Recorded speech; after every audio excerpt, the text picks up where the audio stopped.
नमस्कार साथियों, मैं Ram Prakash, founder of RP study audio, आप सभी का अपने इस यूट्यूब चैनल में हार्दिक स्वागत एवं अभिनंदन करता हूं। सबसे पहले मित्रों, आप सभी को गणतंत्रता दिवस की हार्दिक शुभकामनाएं। Very happy Republic day. तो आज की जो हमारी वीडियो है वो है पास्ट इंडेफिनिट टेंस। फ्रेंड्स, आप सभी को याद होगा कि यदि हम बात करें अपने प्रीवियस इंग्लिश ऑडियो की, तो उसमें हमने प्रेजेंट परफेक्ट कंटिन्यूअस टेंस आपको बताया था। उसी क्रम को जारी रखते हुए आज हम देखेंगे पास्ट इंडेफिनिट टेंस। तो प्रश्न उठता है कि किस प्रकार के वाक्य पास्ट इंडेफिनिट टेंस में हम फ्रेम करते हैं। तो उसकी सबसे अच्छी पहचान होती है वाक्य के अंत में लिया, दिया, आया, गया, उठा, बैठा, सोया, नाचा, कूदा, ली, दी, की आदि इस प्रकार के शब्द आते हैं। एग्जाम्पल: मोहन आया, सोहन गया, प्रदीप ने लिखा, आशीष ने गाया। इस प्रकार के वाक्य इसमें हम प्रयोग में लाते हैं।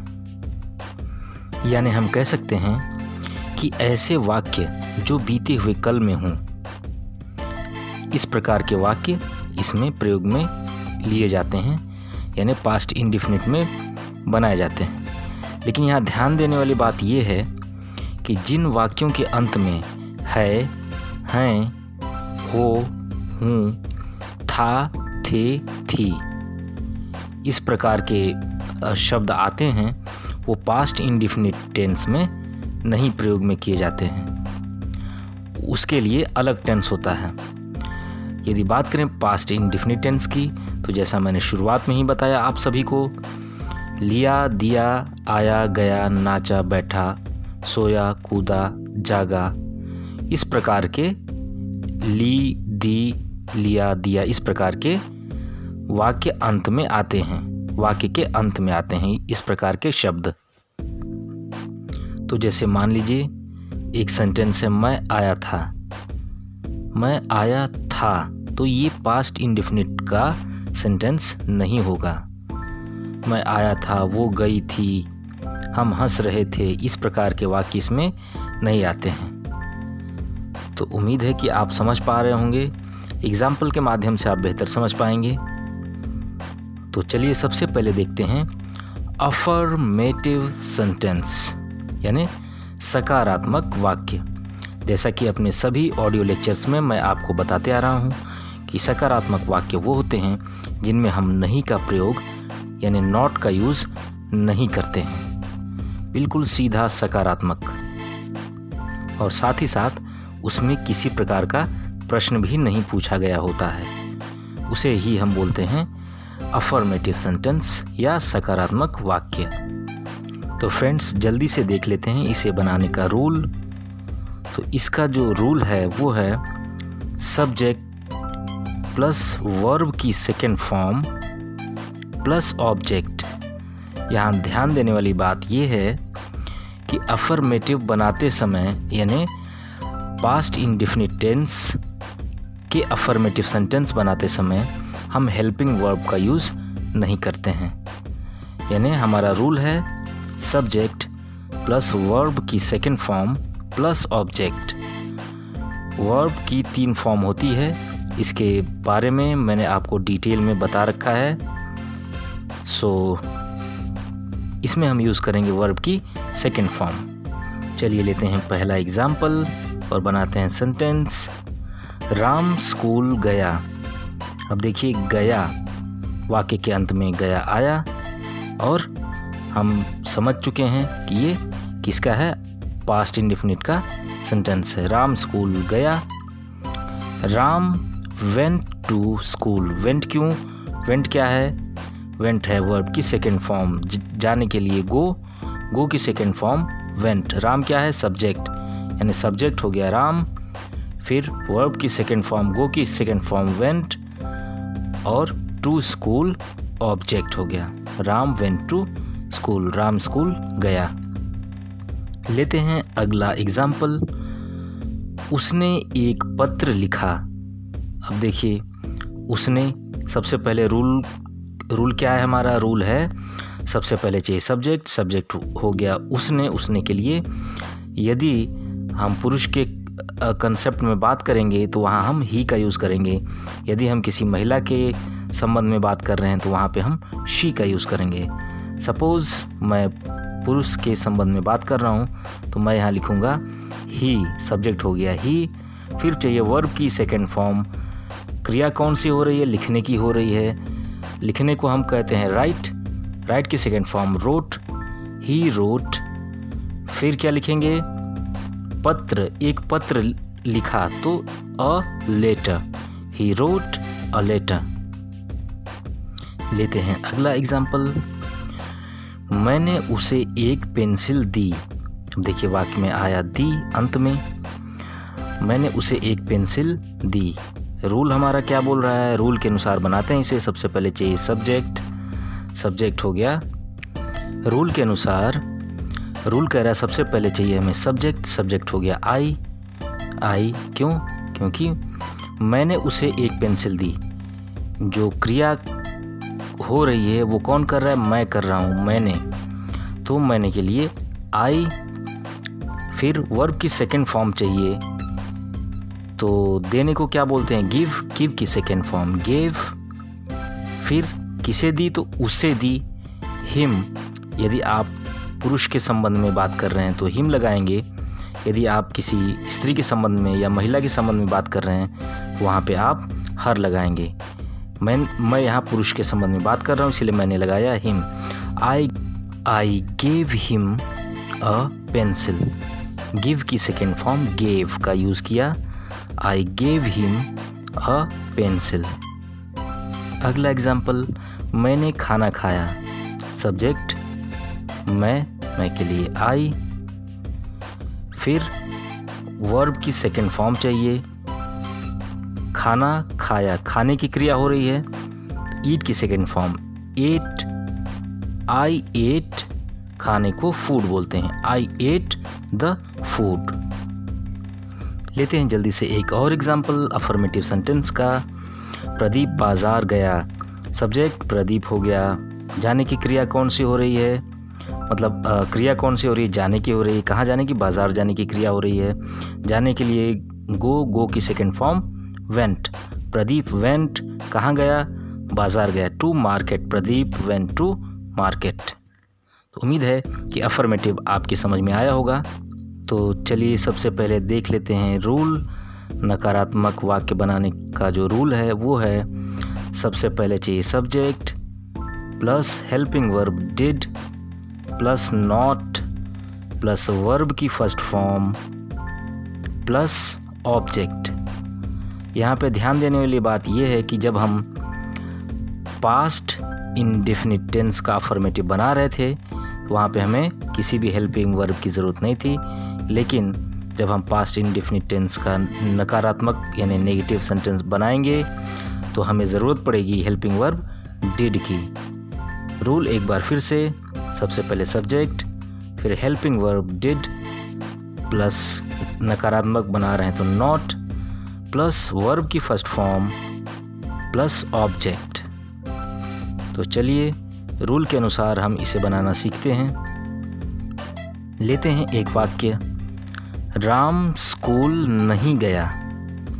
देखिए राम स्कूल नहीं गया। सबसे पहले चाहिए सब्जेक्ट, सब्जेक्ट हो गया राम। उसके बाद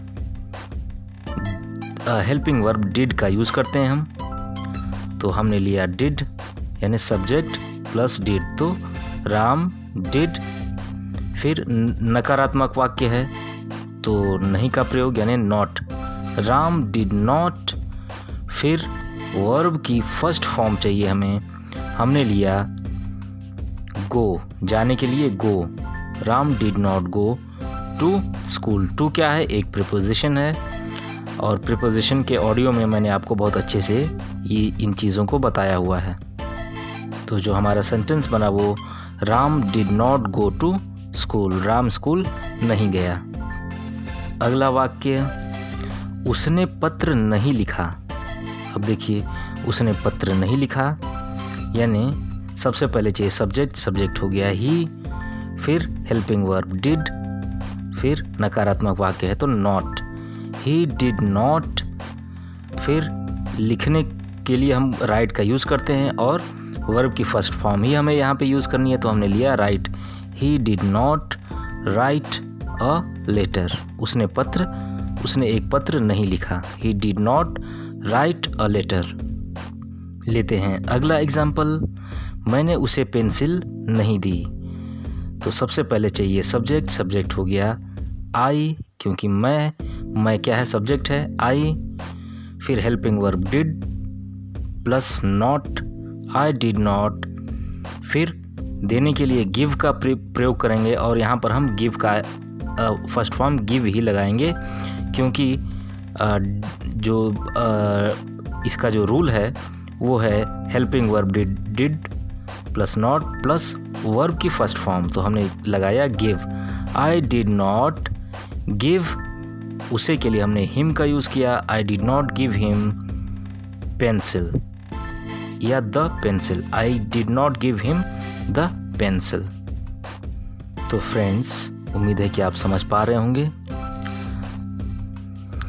चलिए अब हम जल्दी से देख लेते हैं इंट्रोगेटिव सेंटेंस, यानी प्रश्नवाचक वाक्य।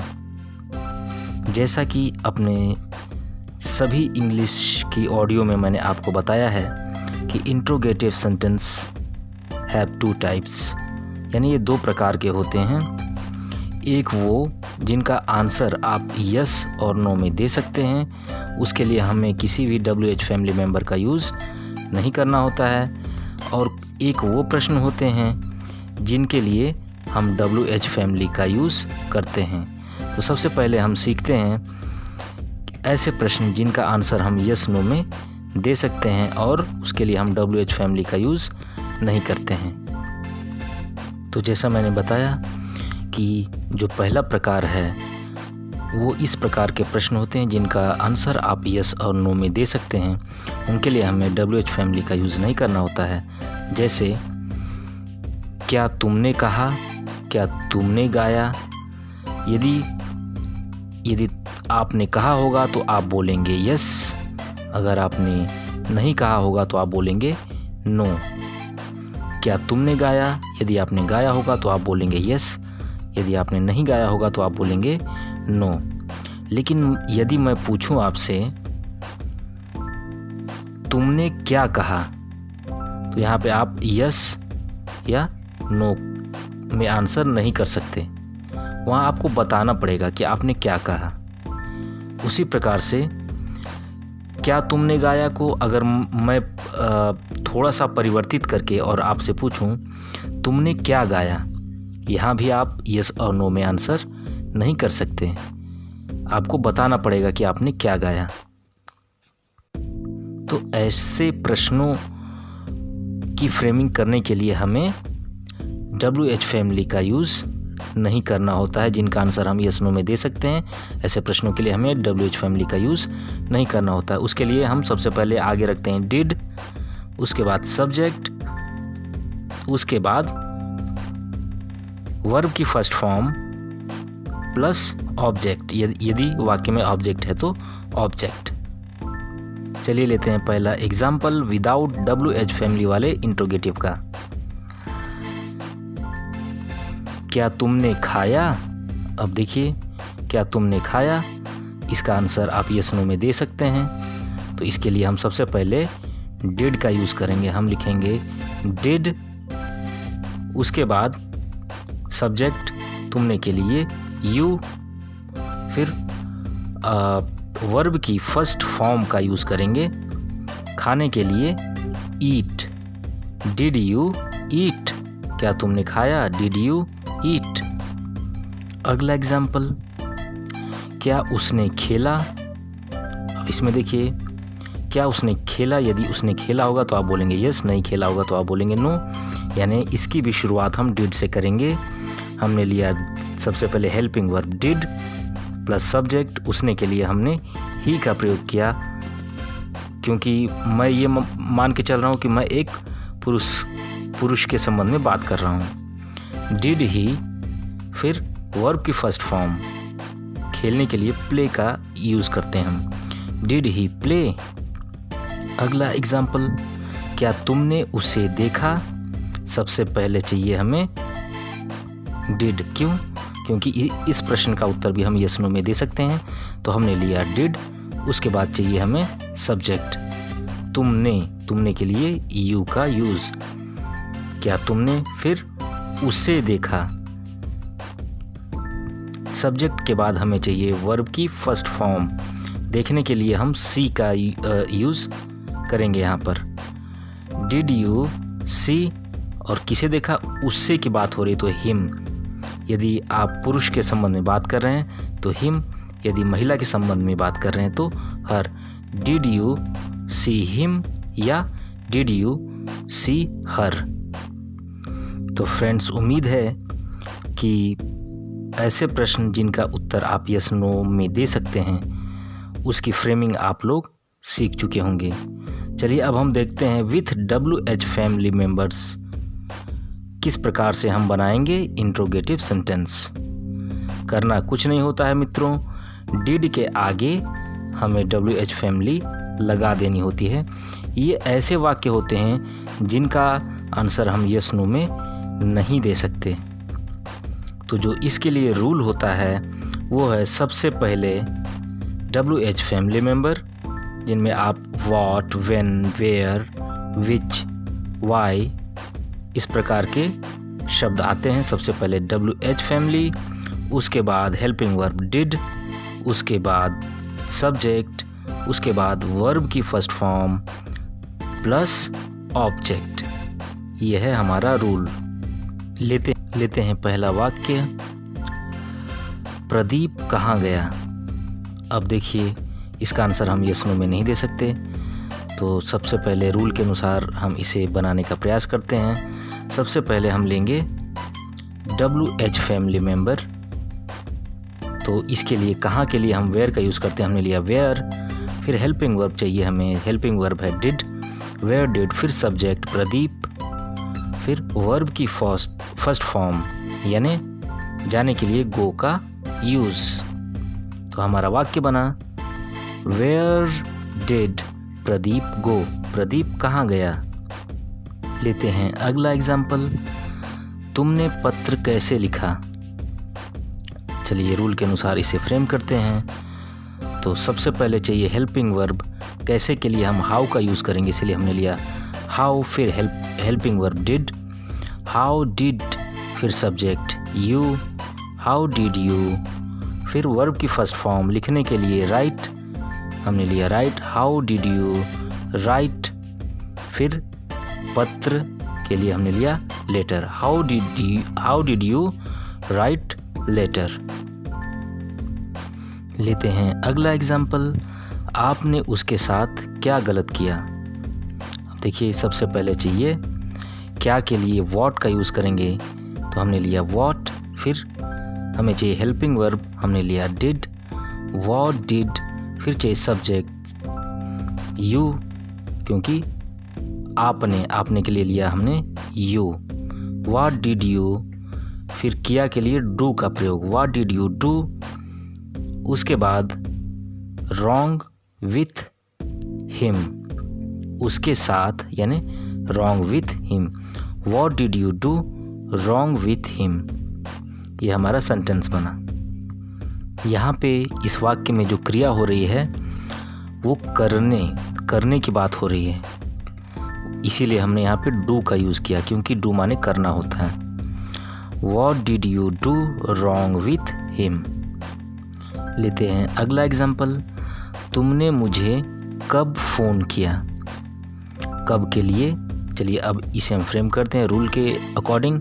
सबसे पहले हम लेते हैं WH फैमिली, वाक्य में आया कब के लिए हम when का यूज़ करते हैं, हमने लिया when, फिर हेल्पिंग वर्ब डिड, फिर subject you, when did you, फिर फ़ोन के लिए कॉल का यूज़ करते हैं, व्हेन डिड यू कॉल, और कॉल फर्स्ट फॉर्म है, फिर मी मुझे, तुमने मुझे कब फ़ोन किया या कब कॉल किया, व्हेन डिड यू कॉल मी। लेते हैं अंतिम एग्जाम्पल, तुमने झूठ क्यों बोला। अब देखिए इसका भी आंसर आप यस नो में नहीं दे सकते, आपको बताना पड़ेगा कि आपने झूठ क्यों बोला।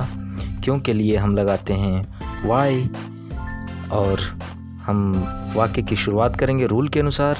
सबसे पहले WH फैमिली मेंबर वाई, फिर हेल्पिंग वर्ब डिड, फिर सब्जेक्ट तुमने के लिए यू, फिर क्रिया कौन सी हो रही है बोलने की, तो टेल, फिर झूठ, क्या बोलने की, झूठ, झूठ के लिए a lie, why did you tell a lie, तुमने झूठ क्यों बोला।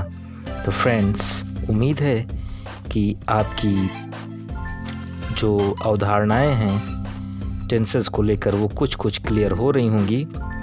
और जैसा कि मैं हमेशा से कहते आ रहा हूँ कि practice make a man perfect, तो प्रैक्टिस करते रहिए, क्योंकि सिर्फ सुनने से या देखने से कोई चीज़ कुछ दिनों के लिए आपको याद रहेगी, लेकिन अगर आप उसकी प्रैक्टिस नहीं करते हैं तो आप उसे पुनः भूल जाएंगे। सो आप प्रैक्टिस करते रहें और सीखते रहें, because practice make a man perfect again.